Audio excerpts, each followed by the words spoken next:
you were confident coming in, but that was a pretty impressive performance, man. Give me an idea how you're feeling after that. Feeling great, you know. Like I said before, Lewis is a guy I've looked up to, and I know I'm younger. I mean, he's younger than me, but he's been in the UFC for a long time. I've been watching his career unfold for a long time, and happy to have gotten the matchup and happy to come out and get the win.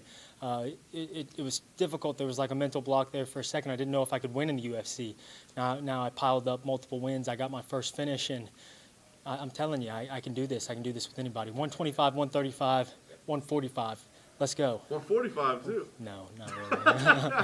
Not really. Why not? We'll just say it. That's great, man. The grappling game, I mean, getting the finish there. I mean, of course, we think of Lewis. We think of his grappling game. I know you're confident, but did you have a feeling that was a place you could win?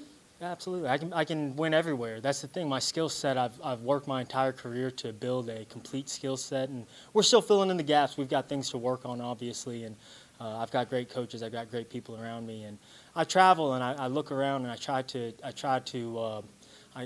tell my coach I like to microdose humility throughout my training camps just to keep myself sharp, you know.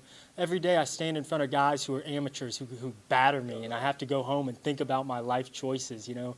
So shout out to those guys, D'Angelo and George and all those kids that push me. That you know, they're not at this stage right now. They're not at the stage I am, but they still push me every day, and it reminds me, like, any given day somebody can whip me out here. So yeah. That's awesome. You got this winning streak together. I mean, what is it? I mean, you talked a lot about the mental side of the things. I mean, is it the mental side of it, or is it this training, you know, going around and picking up things right away? What's the key to this consistency that you got now? You got to come out here and prove it to yourself every once in a while, and yeah, I still struggle. I couldn't sleep last night. You know, I still struggle, and it doesn't matter though. It doesn't matter. 15 minutes, you got to go out there and put it together. Everybody deals with it. We're all worried. We're all concerned. We're all. You know, sometimes we all lose a little sleep, but here I am.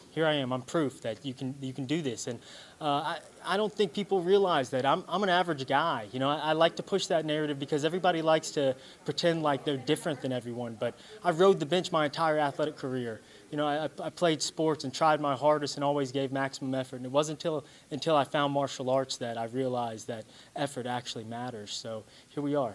That's awesome. Those sleepless nights. I mean, what goes through? Is it self-doubt? Is it like wondering whether or not you're as good as you think you are? What's going through the head in those moments? You know, I got a family now. I got a wife and 2 cats, and I want to provide for them. And there's a lot on the line, a lot more on the line than there used to be. So, yeah, I'm just trying to come out here every day and do my part and persist and, you know, take the good and take the bad and keep it rolling. And these guys know I struggle, man. I have days where I'm hanging my head and they got to come pat me on the back and tell me everything's okay. And I try not to wear it too much, but I'm a very empathetic, and, you know, I care and I think a lot, and I get in my own head a lot of times. Yeah. You got momentum now, man. Things are going the right way. You keep talking about flyweight.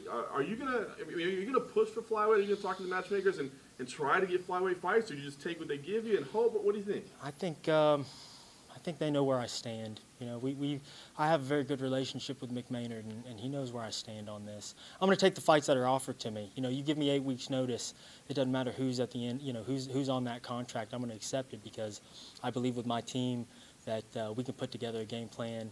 I have the ability to beat anybody. Any man on 2 legs can get this work.